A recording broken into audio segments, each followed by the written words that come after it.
A long time ago, there was a lonely house in the middle of the woods near a small village. An elderly woman known for her potions and herbal collections lived there. The locals believed she was a good witch because she never harmed anyone and cured many of various diseases. Sadly, the granny passed away and the old house remained empty for a long time. One day, a hunter named Billy noticed smoke coming from the chimney and saw that someone had cleared the thick grass and nettles surrounding the abandoned building. The villagers were curious about who had decided to move into the strange house near the swamp, especially since they believed it was haunted. Because of these ghostly tales, no one had ever picked cranberries near the swamp, even though the largest berries grew there. Eventually, a woman with a child arrived in the village. The villagers realized she was the granddaughter of the old witch, who used to visit her grandmother when she was alive. At that time, she wasn't married. Living in the countryside was hard, and living in an old hut away from others was even harder. The woman probably had personal reasons for choosing such a strange and mysterious place to live. From that day on, the villagers saw her at the grocery store almost every week. After all, they needed food, as mushrooms and berries were not enough for a child who needed soup and oatmeal every day. Tessa had always been a typical city dweller. She graduated from the University of Economics and became an accountant, but couldn't find a job for a long time because all employers wanted experienced workers. However, the owner of a fast-growing company sympathized with her and hired her as an assistant to the chief accountant. Soon, she met her future husband, a successful entrepreneur, and they got married a year later. At first, the relationship between the newlyweds was normal. When Tessa went on maternity leave, her boss was upset, regretting that he wouldn't see his favorite employee for a long time.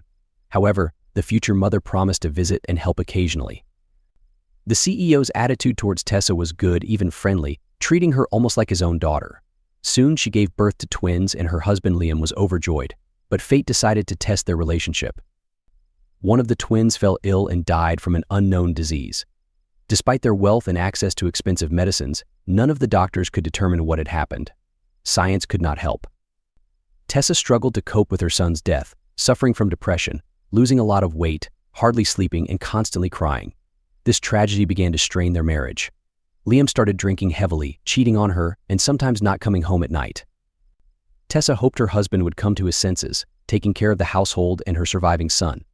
But while Liam drank and neglected his business, his competitors took advantage. Very soon, his successful business collapsed. The Internal Revenue Service had already sent representatives to seize their property, but they could not do so without the owner. Besides, they didn't want to kick a woman with a baby out onto the street. Liam showed up at home unexpectedly and immediately started blaming his wife. He said that Tessa was responsible for their son's death and the collapse of the profitable business, and his drinking and infidelity didn't matter.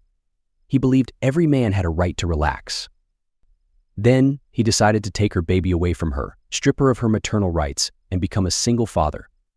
He hoped to persuade the tax assessors to give him time to try to save his business. That's why Tessa escaped from him to this remote village. She managed to take a small amount of money to survive with her son.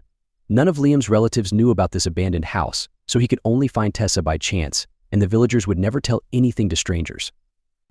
The locals never spread rumors about their neighbors. Several years passed, and Wesley was growing up. Life in the pristine nature was beneficial to him, and his great-grandmother's genes began to show. The boy was not afraid of the woods or wild animals, and the animals never approached him. In summer, he enjoyed long walks in the woods but never went near the swamp. His mother had warned him that it was very dangerous and that if he stumbled, he would be immediately swallowed by it. One day, she demonstrated the swamp's power to him. While collecting firewood for the winter, they found a dead birch tree at the swamp's edge. Tessa dropped the tree into the swamp, and bubbles rose up as the 5-meter trunk disappeared in the murky water within moments, as if it had never existed. Wesley often recalled this moment in his nightmares, waking up covered in sweat from fear, and thus he never approached the swamp. One day, while walking in the woods, Wesley saw a wolf cub that had fallen into a deep hole. The poor animal couldn't get out, and its mother hadn't found it yet. Wesley lay down on the edge of the hole and pulled the animal out. The cub was soaking wet and shivering, so the boy put it under his warm jacket. At that moment, a worried she-wolf emerged from the bushes. An encounter with a she-wolf could have ended badly for the boy, but apparently his guardian angel was always on guard. The wolf cub, now warmed up, escaped from Wesley's hands with a joyful squeal and ran to its mother, whimpering as if begging her not to hurt the boy. A miracle happened. The she-wolf only looked at the child, then turned around and went into the woods with her cub. Since then, Wesley and the little wolf often met near the woods and played in the meadow. The she-wolf sometimes appeared nearby, but she never came close, only watching from afar. Local hunter Billy often visited Tessa and brought rabbit or duck meat. Tessa helped him too, saving the elderly man from many diseases. She had inherited a notebook from her grandmother, filled with unique recipes and indications of where to pick herbs. Tessa made potions and supplied them to all the villagers whenever someone fell ill. The villagers begged Billy to go to Tessa for medicine. That's how the woman could get fresh eggs, dairy products, and other food since she had already run out of the money she had taken from her unfaithful husband. She survived as best she could. Tessa communicated only with the old hunter and a saleswoman. Since she had no money, she traded her potions and herbs for food. She also learned to bake bread at home and used honey from wild bees instead of sugar. Tessa had learned where to find honey from her grandmother's notebook. One day, when Wesley was already 6 years old, Billy knocked on her door early in the morning and told her that a man from the city was looking for her. "Please don't be mad at me for showing the way to your house to a stranger," he said. He needed to talk to you urgently. After these words, a man dressed in a business suit and white shirt entered the house. "Good morning. My name is Henry. I am a notary, and I have to give you an official letter which you should read later, preferably when you are alone. In short, you are required to come to my office on the date specified in the letter for the reading of a will." The strange visitor didn't explain anything else. He only asked Billy to walk him to the bus station because he didn't want to go by car to the middle of nowhere. When the visitors left, Tessa sat down at the table to think about this strange situation. What will was the notary talking about? Tessa had no wealthy relatives. Her husband was young and healthy. He couldn't be dead. Besides, he would hardly bequeath anything to her. He would rather take everything away from her. When the excited woman opened the envelope, she read the official document and realized that while she was still living in the city, before she met her future husband, she got a job in a successful company. The head of the HR department didn't want to hire the young girl as an accountant because she had no work experience, but the CEO said he would give her a chance. Tessa was doing great at work and once even saved her boss from death when he had a heart attack in the office. The young employee immediately gave him the right medication and then called an ambulance. If it wasn't for her, Brandon would have died right in the office. Fortunately, Tessa had taken a medical training course at the university and then even worked part-time at the hospital near her dormitory, so she knew exactly what to do. After returning from the hospital, Brandon promised to thank his savior generously. But soon, Tessa got married, went on maternity leave, and then left the city to save herself from her husband. Only this businessman could include Tessa in his will because, when she was hired, she provided her grandmother's address as her primary residence, as her place of registration. That's how the notary found her, but he didn't dare walk through the unfamiliar woods by himself and asked the locals for help, so Billy escorted him. Unfortunately, Brandon was probably dead, as Tessa was invited to the city next week to attend the reading of the will. His relatives would likely be there, and she anticipated a scandal. Tessa didn't want that in her life, which had been so smooth and quiet until now. Brandon was a very successful man, with his company generating a good income. However, his personal life was less successful. His wife had been ill for a long time, and one day her heart failed and stopped. They had no children together. Brandon only had a son and daughter from his first marriage. He treated his stepchildren well, but they never appreciated it.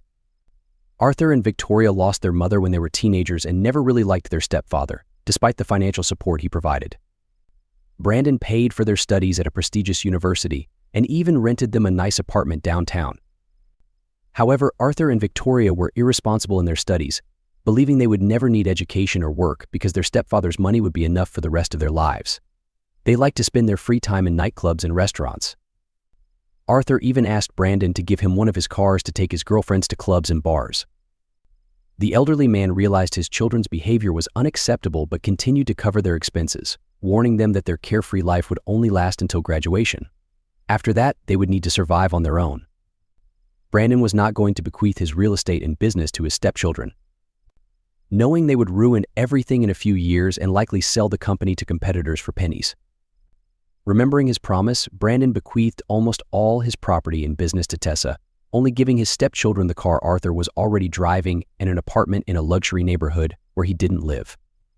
Brandon loved the fresh air, so he resided in a fancy house constructed according to a unique design on a plot near the lake in a private neighborhood.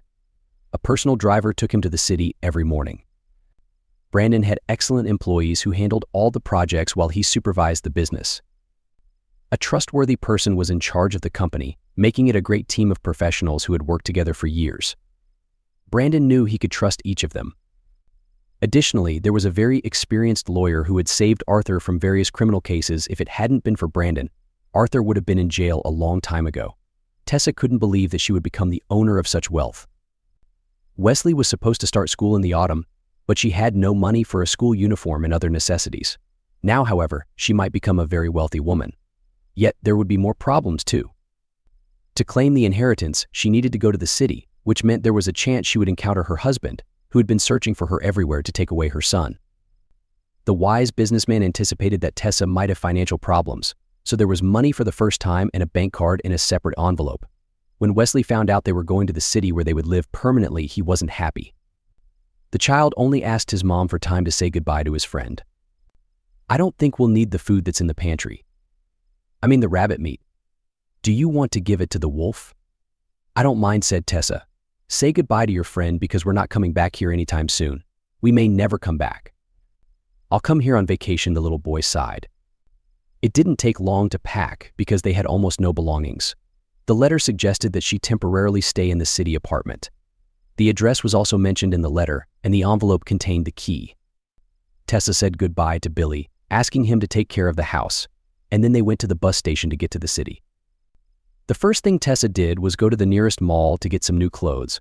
Then she bathed her son while he watched cartoons. After his bath, she enjoyed a hot bath herself. Then she made a cup of strong coffee, and suddenly the phone rang. It was the driver who had arrived to take them to the notary for the reading of the will.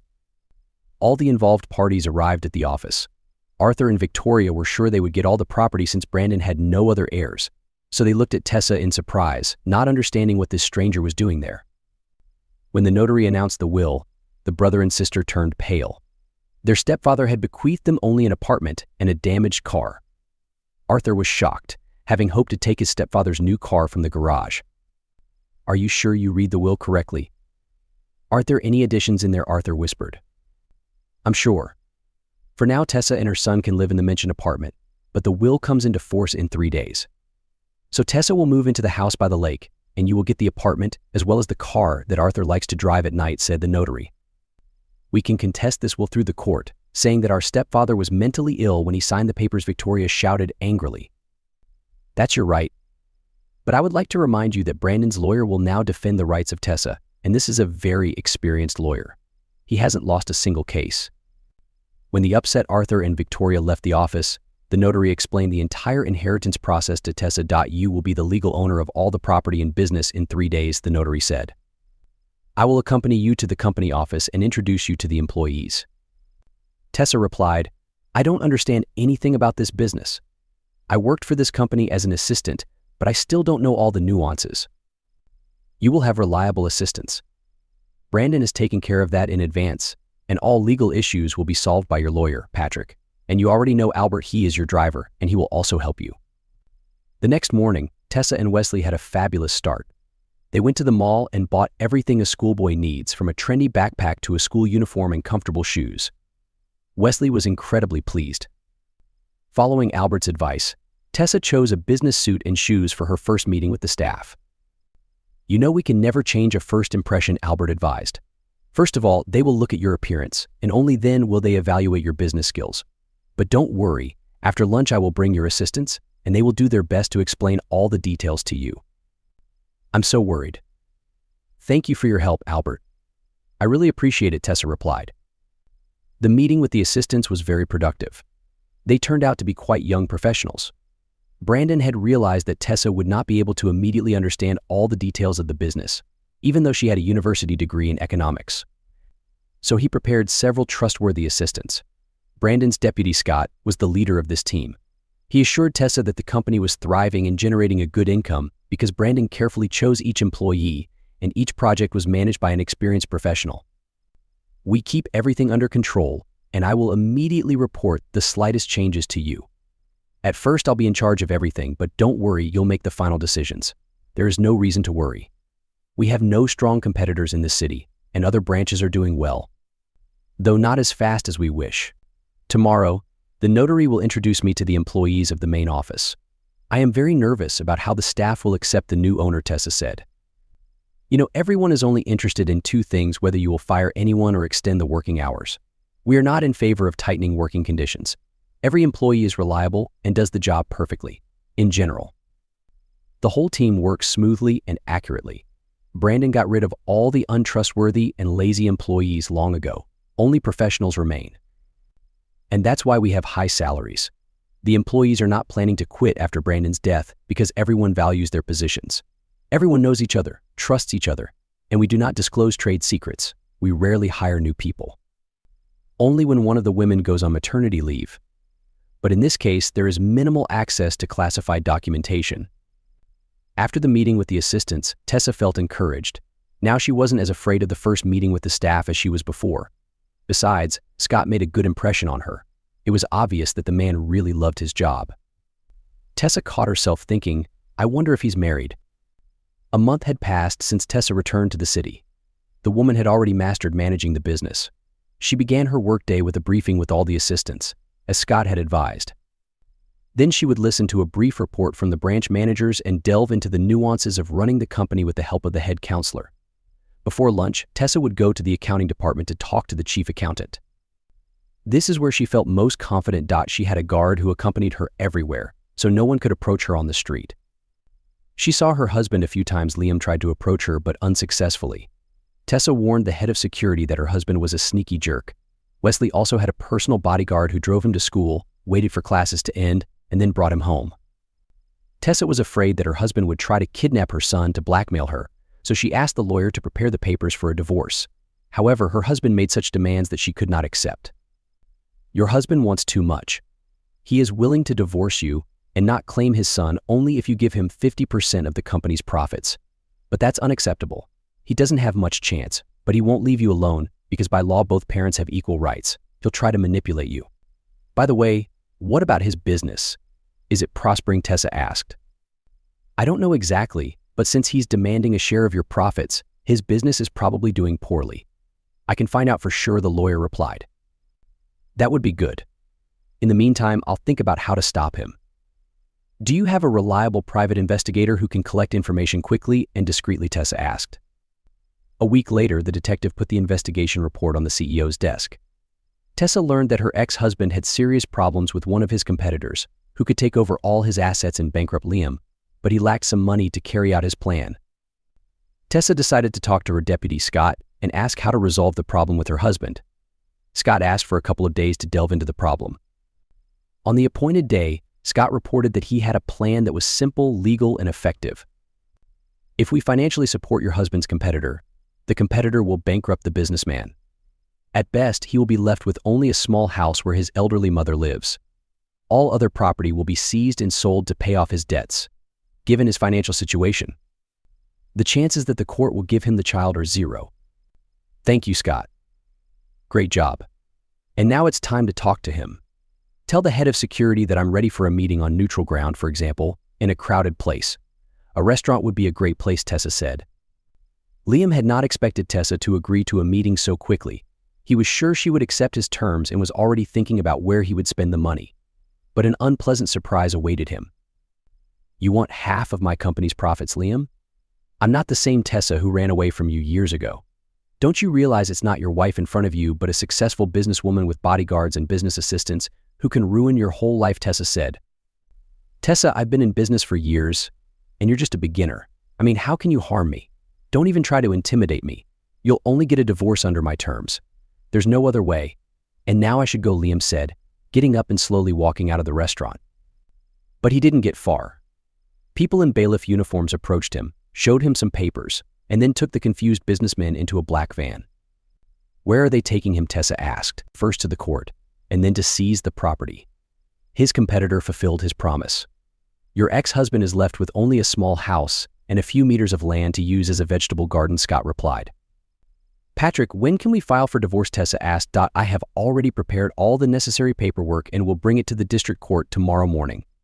The judge's secretary will call us and inform us of the time of the court hearing. Everything will be fine now, don't worry, Patrick reassured her. After receiving the divorce certificate, Tessa decided to throw a party.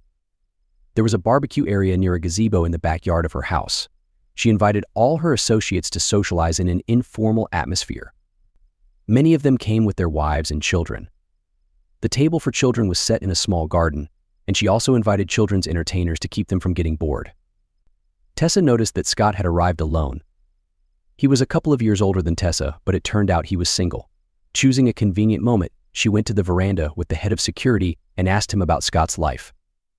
Scott was married, but his marriage didn't last long as his wife was not happy that he was spending a lot of time at work. Back then, we were just starting the business, so together with Brandon, we worked from dawn to dusk. As a result, she filed for divorce 3 years later and then left the city. It took Scott a long time to recover, but then he devoted himself to the business. How long ago was that, Tessa asked. It's been 5 or 6 years. I don't remember exactly, but I can find out. No need, it's not really important. Thanks for the information. I hope no one will find out anything about our conversation. Don't worry, Tessa, I've already forgotten what we just talked about, the head of security assured her. For many years, Tessa lived only for her son, doing everything to make him happy. But she realized that the boy needed a father. Now that she was financially secure, Tessa decided it was time to think about her personal life. However, she had nowhere to meet a decent man as she didn't go anywhere except the office. That's why she focused her attention on Scott, the only single man she knew. They constantly communicated on work matters and were often alone in the office. She realized that her deputy would never allow himself to flirt with his boss, so she decided to take the first step herself. She was helped by fate, or rather by a planned event. One Friday, after a morning briefing, Scott informed her that today was a shortened working day at the company because they had a corporate party in a nightclub that night. Every year we throw a party for all the employees. We party until dawn because there are 2 weekends ahead. Brandon established this tradition, although he never participated in such parties. He used to say he was too old for dancing and drinking in a nightclub, Scott explained. I will gladly attend the party, but I will ask you to be my date for tonight if you have no other candidates for it, Tessa said. I have been divorced for a long time and only attend such events because it's my responsibility to watch them and make sure everything is fine. Taking advantage of my position, I am canceling your responsibility for tonight. I have never attended such parties. I really want to attend it, but not as a boss. I just want to relax and have fun. And one more thing, when we are alone, let's communicate as equals. Not as a boss and a subordinate. Are you okay with that, Scott? I think your decision is absolutely right, Tessa, Scott replied. It was obvious that he was happy about this turn of events. Tessa's first corporate party went great. The subordinates felt a little uncomfortable for a few minutes, but an hour later, the atmosphere was normal. Everyone was having fun and drinking cocktails. Everyone noticed that Tessa and Scott danced together, chatting and laughing all night long. The relationship between them quickly became romantic. Although they didn't show it in public, everyone saw the spark in the eyes of the strict boss when she looked at her deputy. One day, Tessa summoned Scott into her office for advice. I've been hiding from my husband in the middle of nowhere for a long time, and I'd like to thank the residents of that little village for their help and for not ratting me out to my husband's detectives. But how to do that? Billy often shared food with me and was the link between me and the villagers. Scott pondered for a moment. How about organizing a small event or gathering in the village? You could provide supplies, food, and maybe even some entertainment as a thank you. It could be a way to give back to the community and show your appreciation. That's a wonderful idea, Tessa said. I'll start planning it right away. Thank you, Scott, for always being there to help me. I'm always here for you, Tessa, Scott replied with a warm smile. I think I should give Billy a good hunting weapon. However, I don't know how to choose one since I don't know anything about it, Tessa said. It's not a problem, Scott replied. My schoolmate owns a weapons store, so he'll help us make a decent choice. As for the whole village, we should think about what they're lacking. I've lived there and know what they really need. First of all, we need to build a first aid station and a new grocery store because the building of the local store is about to collapse. We have a charitable foundation, so we'll allocate money for that. I have a friend who works in construction. He will build everything you need in the shortest possible time. 3 years passed, and a small hospital and a store were built in the remote village. All the residents were overjoyed. Billy bragged to other hunters about his new rifle. Life became joyful again, but only the old hunter knew who breathed new life into their village. Tessa's company was thriving, although she temporarily didn't run it because she got married and gave birth to a baby girl who turned 1-year-old in August. However, the young mother didn't have to worry about her business because her husband was coping perfectly well, and she was happy to devote herself to raising her children. They had a modest wedding, although almost all the employees were invited because they were like a big family. The paparazzi tried to shoot exclusive material, but the head of security didn't let anyone go further than the restaurant's entrance. Once, on a cloudy summer day, Tessa was spending time with the kids on the second floor of their house. Wesley was already in 4th grade. Scott had given him a laptop for his birthday so that the boy could not only play but also master computer science. The young mother was playing with her daughter with colorful cubes, and her son was trying to complete another level in an educational computer game but could not compose a phrase correctly. Wesley, no rush. Remember what your father taught you. Check your notebook where you write down difficult phrases and everything will work out. But now take a rest and play with your sister while I go out to the gate. There's some strange visitor there, Tessa said. A poorly dressed man with a 3-week stubble was standing near the ajar gate, trying to explain something to the guard. Michael, what does he want? Tessa asked. He's wondering if we need a janitor, Michael replied. Looking closer, Tessa could hardly recognize her ex-husband in the visitor. Without any regrets, she said, "Let him go further down the alley. I remember our neighbor was looking for a janitor.